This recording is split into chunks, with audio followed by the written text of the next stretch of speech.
So, the next company to present on our oncology seminar is Neodynamics. Neodynamics is a medtech company with a very promising technology for breast cancer, biopsy in breast cancer. And with me today, I have the CFO, Aaron. Welcome, Aaron. Hi, good morning, Klaus. Can you hear me? Yeah, I hear you, Aaron. Hi, nice to see you again. Yeah, you too. And welcome to this seminar. Really look forward to hear your story. Absolutely. So are we ready to go? We are ready to go, Aaron. You are the last company within this oncology seminar. Earlier today, we had another company within breast cancer, not a medtech company like you, but it's a big area. We know that already. So please carry on your presentation. Wonderful. Kai, have we got you on board as well? Yes. Excellent. Kai is here. Welcome, Kai. Nice meeting you. Carry Wonderful. on, please. Yeah, so good morning, everybody. My name is Aaron Wong, and I'm the CFO of Neodynamics. And today I'm joined by my esteemed colleague, Kai Schasberger. And Kai is our Director of Clinical Development and Medical Affairs. And Kai has a doctorate, actually. His thesis was written in part on this innovative technology. So he really is an expert in the field. So looking forward to hearing from Kai a bit later. So what we're saying is that Neodynamics is a Swedish listed medtech company, and we're listed on NASDAQ First North. And Neodynamic develops and has future aspirations to commercialize a innovative technology that is used to diagnose breast cancer. And in the background here on the first slide, we can actually see the product. We've got the needle that is used for the actual biopsy, as well as the handheld driver here. But I'll go more into that as we move through the presentation. So our vision is clear, and it is to be the standard for all ultrasound guided breast biopsies using our pulse technology. And our pulse technology is packaged in a system which we call the Neonavia. And the system includes a base unit, a driver, as I mentioned before, and also a needle.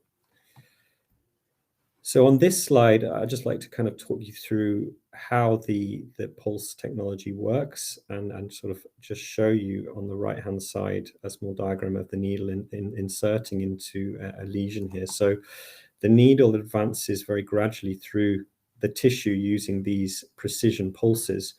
And the benefit of using these precision pulses is that it reduces the damage in the surrounding tissue, meaning that we get a greater degree of control when we take the breast biopsy.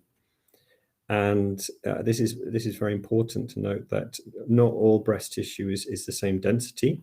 Some breast tissue is denser than others, and this very much can help actually with the insertion of the needle into the tissue.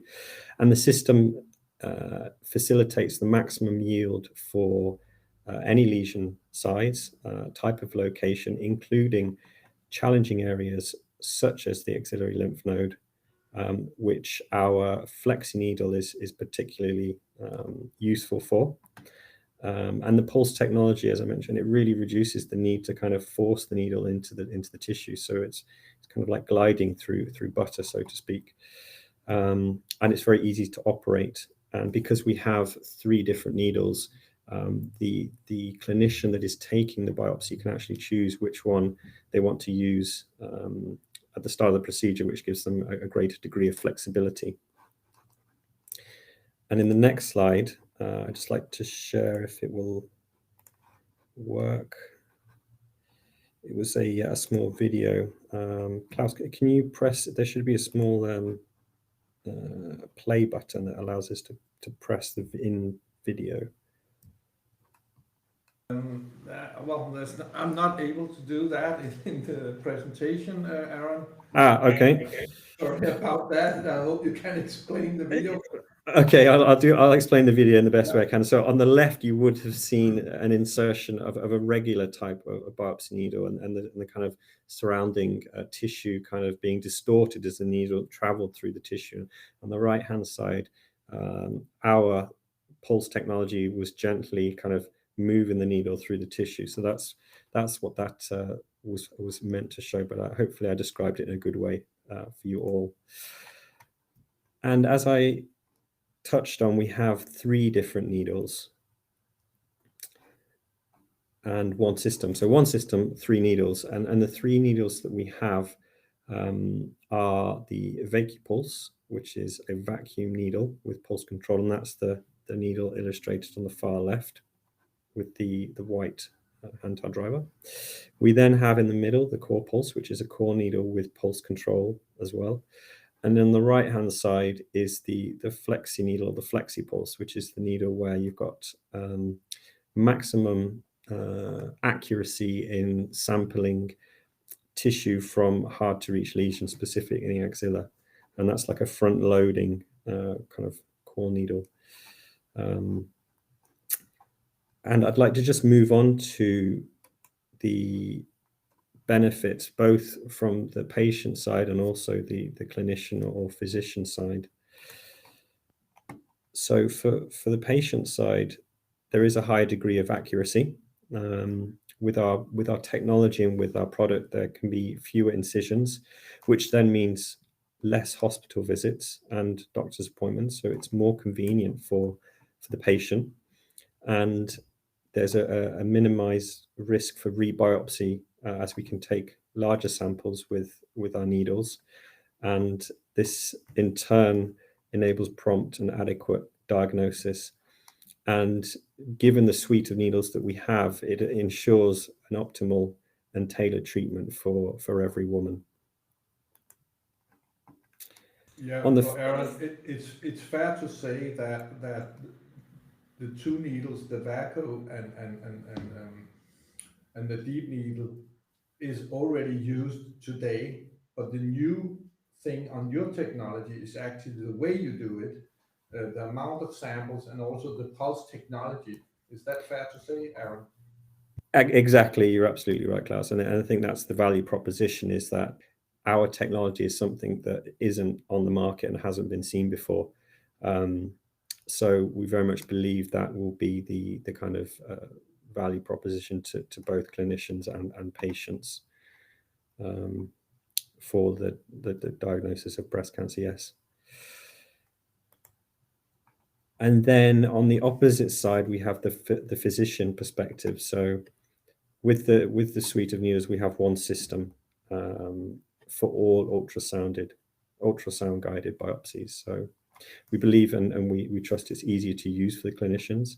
The system itself is quite innovative, and the controls are quite easy to adopt, and it minimizes the need for manual force. And as I said, with the pulse technology, what happens when you go into the tissue, you really have to navigate through different densities of tissue. So with the technology, it kind of helps you just glide through to the lesion site, which obviously improves the accuracy of the biopsy.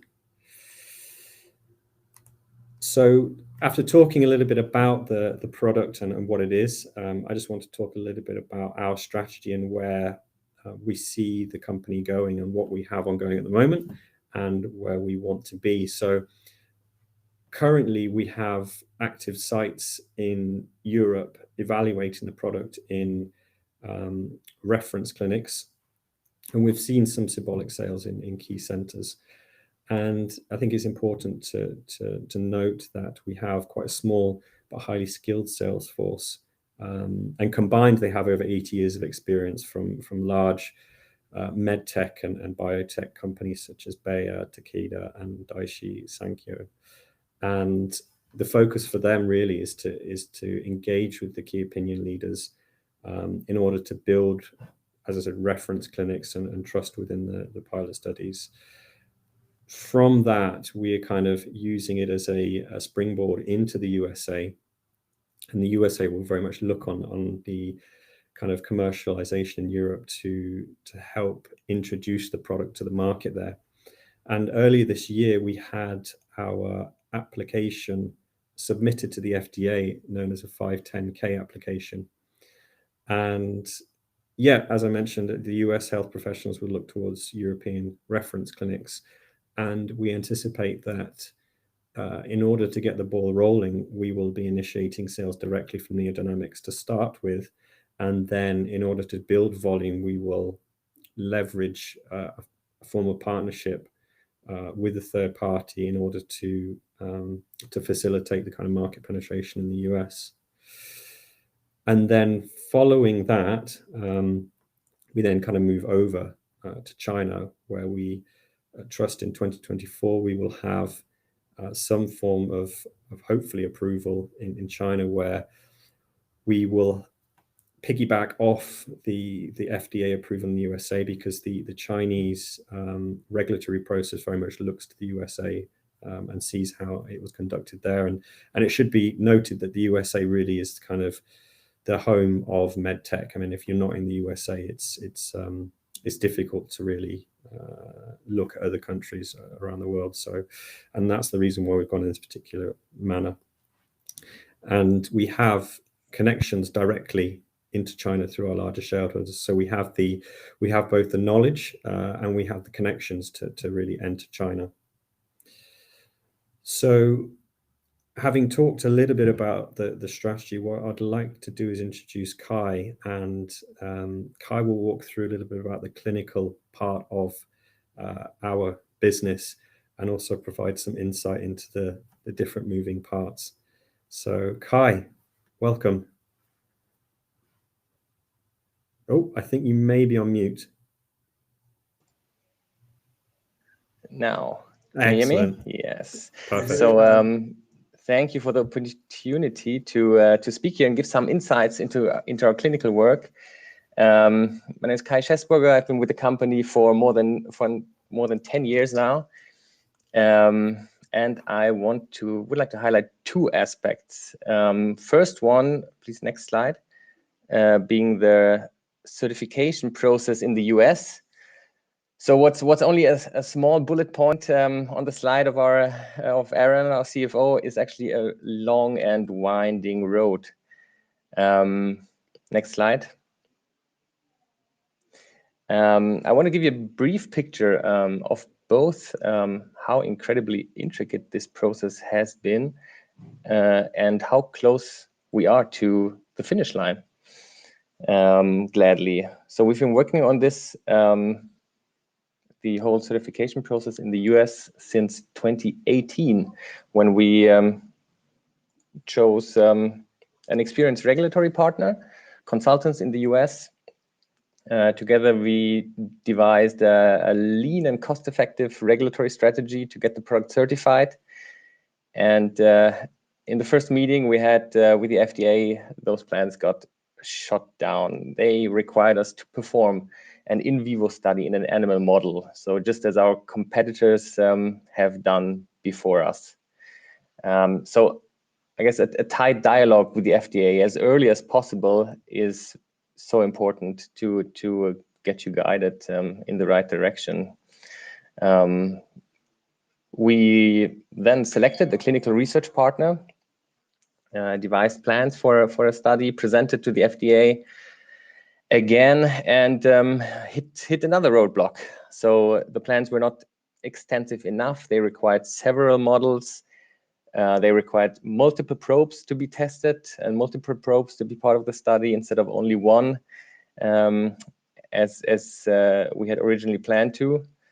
So yeah, of course we concurred. We revised the protocol. We performed a pilot. We learned a lot. We performed a second pilot. Then we felt satisfied. Based on that, then developed the final protocol. And presented that to the FDA. and then finally we had arrived. So that felt great. We then performed the final study, and combined with additional testing that we needed to do. So in addition to everything we had already tested on the product for CE marking, we finalized our file and were able to submit in March 2022. So all of that in a very challenging time, last but not least to COVID delaying the project on many instances. I'm very proud and happy that with the file that we submitted in March of this year. So already a couple of days later, actually, we received the first batch of questions from the FDA. So usually that can take up to 2 months. So that is very positive time-wise. And again, I can only stress working closely with the FDA, in a close dialogue with the FDA, was very crucial for us. And that is also why I think we got such a quick response with the first batch of questions that we could directly answer.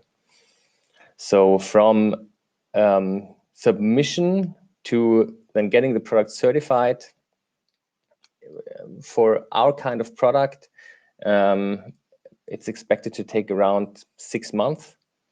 So yeah, we're almost there, and very excited about it. So I hope just in a brief way, this shows you how such a long and winding road can look like to get a product that is already certified in the EU, already has a CE certification, what is still needed to fulfill the requirements of the FDA. Yes. Just to explain to the audience, you carry out 2 types of studies in Europe, if I understand you right, yeah? You have one in Germany and you have one in UK. Is that right understood? Yes, I mean those studies are completely separate from the certification process in the US. So the FDA does not really take into consideration this kind of data. They have their process and their structure of getting product certified based on what the competitors have done before us, and that's what we need to fulfill. The studies we're doing in Germany and in the UK, those are on the CE certified product, generating in vivo human clinical data. And just one more question before you carry on, Kai. It's probably more for Aaron.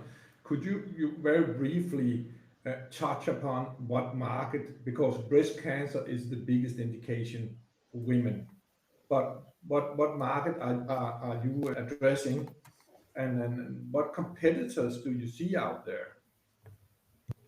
Yeah, very good question. So, I mean, if we look at the overall biopsy market, the global biopsy market, by 2027, the market is expected to be around $45 billion, and the growth rate up until then will be around 11%. The breast biopsy market specifically is around a $1.5 billion market, and the competition out there is predominantly US, Horologics, Leica, and Bard, and they have products which they've in-licensed from other European product development companies. And we've not really seen anything like the technology that we are developing on the market, and that's where we really see our entry point. Specifically, I mean, the value proposition around the FlexiPulse needle, which is the needle that targets the very hard to reach lesions in the axilla lymph node. And I just want to kind of wrap that up by saying that, you know, we do have kind of patents on the technology itself, so, you know, we are protected there. Thanks a lot, Aaron, and please, Kai, carry on. Yes, please. Next slide. So the second aspect I just want to briefly touch on is how the clinical function at Neodynamics really ties into sales, the regulatory environment, and product development. So now, in the case of Europe, for example, once the product has been certified, it's all about getting it into the hands of the physicians and have them experience the pulses and have them experience what the technology can do. And then we need access to the customers, access to the hospitals. We need the conferences that are now back on again.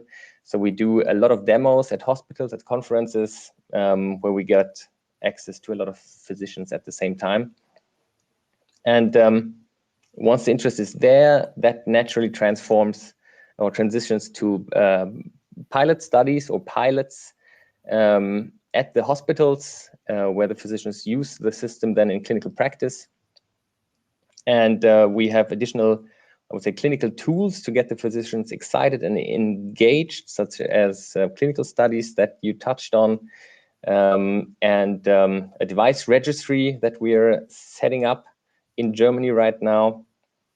So data from these then help us fulfill the regulatory requirements on post-market clinical follow-up. So we need to, on a continuous basis, document the safety and performance of the product after certification, as do other manufacturers. And I think our strength is really working very close to the physicians, very close to the customers, having this, I say, small and highly skilled team and sales team, which also helps us to gather a lot of feedback from the customers. And then that gets then fed into product improvements. And also we get data and feedback on where the technology can be used in other indications, and what other indications the technology can be used. Next slide, please. And we're currently. Sorry. Besides the good effects with the pulse technology, if you compare it to the traditional biopsy treatment, you also lower the amount of people involved in the process. I think you mentioned that for me early on. Could you elaborate a little on the traditional way of biopsy, how many people is involved compared to your technology, because that's great benefit for the society. But yes. For the patient. So I guess performing biopsies is a wide. There's a wide range of biopsies that are performed and a wide range of cases. Now, just in the breast, for the breast cancer patients, there are biopsies that are easy. If you have a large tumor in the breast, you won't need many people. You will have one physician performing the biopsy, getting a good result. But then there are cases that are very intricate and very demanding, such as biopsies in the axillary lymph nodes, where we have the possibility to actually, by providing a technology, providing a biopsy needle that has both the control during needle insertion and gets as much tissue with as little trauma as our needle does, we can actually redirect the patient that would have originally gone into a surgical biopsy in a surgery room and get that procedure into an outpatient setting, or an office-based outpatient setting. So that is, of course, a huge benefit in decreased need for resources, both surgery time or surgery room time, and people that are involved in such a procedure. And then additionally, having the product as it is, it's very easy to set up. So it's if you see some of the competitor products, we need a nurse setting up the product a couple of minutes and being present at the procedure. This can be done by the physician only, and the nurse will not be needed for this procedure.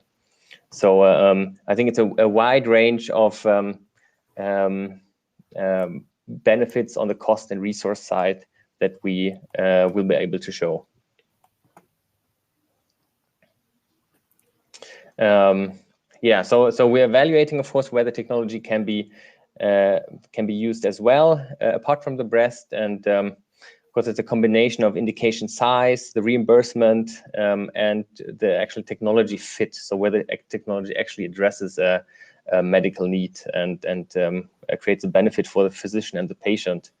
And based on what we know today, we focus on prostate, liver, head and neck, where we see the greatest potential. Thank you. Thanks, Kai. Yeah, thanks, Kai. Unfortunately, I have to leave. Thank you very much. Thank you, Kai. Thanks for joining. Yeah, thanks a lot. So with that said, Aaron, could you elaborate a little more on your go-to-market strategy in the US? And secondly, you attended a very interesting seminar. I think it's one of the biggest of its kind in Savannah. Could you elaborate a little on the feedback you got from that event? Yeah, absolutely. So the first question about the go-to-market strategy, I mean, I alluded that we would want to keep our cost base contained, in that we would look to leverage a partnership or some sort of third-party agreement where they would have the possibility to utilize a greater amount of resources to generate volumes in the US. So at first, we obviously would want to ensure that we are correctly commercializing the product from our point of view and under our control. After which, once we have the base very much stabilized, we will be looking to the market to see who's out there in order to help us build the volumes, really. Because I mean, our goal is not to kind of load costs into the business. We want to keep very streamlined and focus on the actual indications and the technology. And then to your second question about the meeting in Savannah, so it was presented by Professor Mark Till, who's a specialist in his area, and in fact in our area in general. And the overall feedback was extremely positive. And we were very pleased to see that our research was presented orally, because this is quite difficult actually to get that type of platform in the US. So overall feedback has been very, very positive, and we believe and we trust that this will trickle down back through Europe. And obviously, when you look at the kind of areas we cover, even though it's kind of global and quite large, everybody sort of talks to each other. So we believe that this good platform that we had in Savannah will mean that the commercialization and also the development of key opinion leaders and our dialogue with them will be successful and improve. Thanks, Aaron. And then there's a final question here from the audience. Those competitors you mentioned before in the breast cancer biopsy market, are those the same competitors you will meet in prostata and liver? That's a good question. I mean, I do know they have a footprint into the area that we are looking at, the breast biopsy, because I've seen some of their equipment. As to the other indications, I'm not familiar with, but that's not saying they don't exist. I just don't have that information with me right now. Thanks a lot, Aaron. Great presentation, and great you brought along Kai-Ove for this seminar. And with that said, I would like to thanks first of all you, Neodynamics, Aaron, and also the audience for participating in this seminar. So I hope you got some really good presentations during the day, and there was a lot of good questions as well. So with that said, I will finish today's event on oncology. Thanks a lot, and thanks a lot, Aaron. Enjoy your day. Take care. Thank you. You're welcome. Bye-bye. Bye-bye.